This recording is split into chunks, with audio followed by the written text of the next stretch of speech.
Jeremy Corbyn has criticized Theresa May.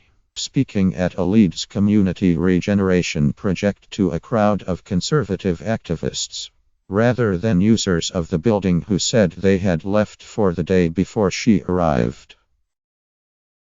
The Prime Minister spoke to around 150 cheering Tory activists gathered at Shine, which houses small businesses in the local area. Corbyn accused May of hiding from the public by speaking only to her activists.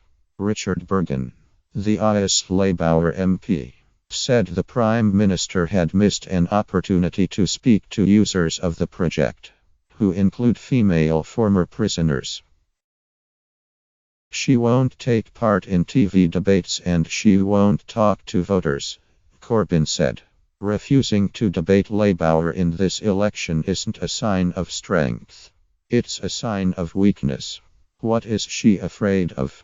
Voters deserve to know what political parties are offering. One staff member based in the building, who did not want to be named, said he had been looking forward to hearing May speak, though he said he was not a Conservative supporter. I found this deeply disappointing. I had no plans to vote for Mrs. May but am well aware of the positive effect seeing a speech in person from such a powerful, motivated public figure can have, the staff member told The Guardian.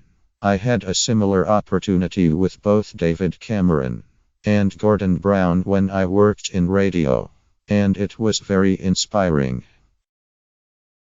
Instead, he said, the visit occurred when none of the occupants were in the building. Apart from some staff supervising the event, there were no locals in the building other than some Shine staff, and an invited congregation of well-dressed Tories, he said. Hare Hills as a community was not represented or addressed. The centre, which has an event space, cafe and art gallery, trains and employs people with previous convictions, with a program focused on female prisoners, a local initiative. It is housed in a former derelict Victorian school building on one of the inner city suburbs' main roads. Hare Hills, the suburb where the centre is based in the northeast of Leeds, is an ethnically diverse, working-class area, with a high Pakistani and East European populations. Bergen has a 12,000 majority, and the Leeds East seat was once the constituency of the former Labour Chancellor Denis Healey. As one of the poorer and more diverse areas in Leeds, I'm sure the residents of Hare Hills would have appreciated being involved, the staff member said. Instead, Mrs. May spoke exclusively to a hand-selected bunch of the party faithful.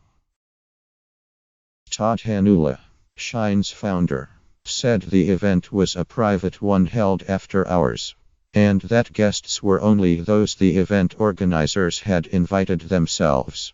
We didn't even know it was going to be Theresa May until 5 hours. She arrived, he told The Guardian. Hanula said there was no opportunity for people who worked at Shine to get tickets or get onto the list to attend the speech. It was a standard political event. When David Cameron came to Shine, it was the exact same thing. It was a private event, not any sort of community thing, he said. Shine, Hanula emphasized, did not host the event, just hired the space out. Our visitors have included dignitaries from all over Europe, senior cabinet ministers when Gordon Brown was in power, and all of them have paid to use this space where a venue. We can't turn people down. In a statement on Facebook on Friday, Don O'Keefe, Shine's company founder and managing director, said, Shine has been celebrating diversity and the vibrant culture of Hare Hills for 10 years. All visitors pay for meeting space in Shine, and we do not seek out, bid for, or otherwise host any political parties. The Prime Minister has previously said she would refuse to do TV debates with Corbyn and other party leaders. May said she believed in campaigns where politicians actually get out and about and meet the voters. I'm disappointed that Mrs. May's visit has been portrayed as some noble deed, rather than a self-serving campaign stop, but then that's what elections are about, I guess, the staff member said. Bergen tweeted. He would be keen to come to listen to the views of the centre's staff one lunchtime during the campaign. He told The Guardian. It seems Theresa May didn't really visit Hare Hills. Instead, like a medieval monarch, she simply briefly relocated her travelling court of admirers to town, and then moved on without so much as a nod to the people she considers to be her lowly subjects. In her speech, May called on voters to back her party, in the national interest, rather than stick with their traditional loyalties. I know this city is one of the places that people call a traditional Labour area, May said. But here, and in every constituency across the country, it may say Labour on the ballot, but it's Jeremy Corbyn that gets the vote.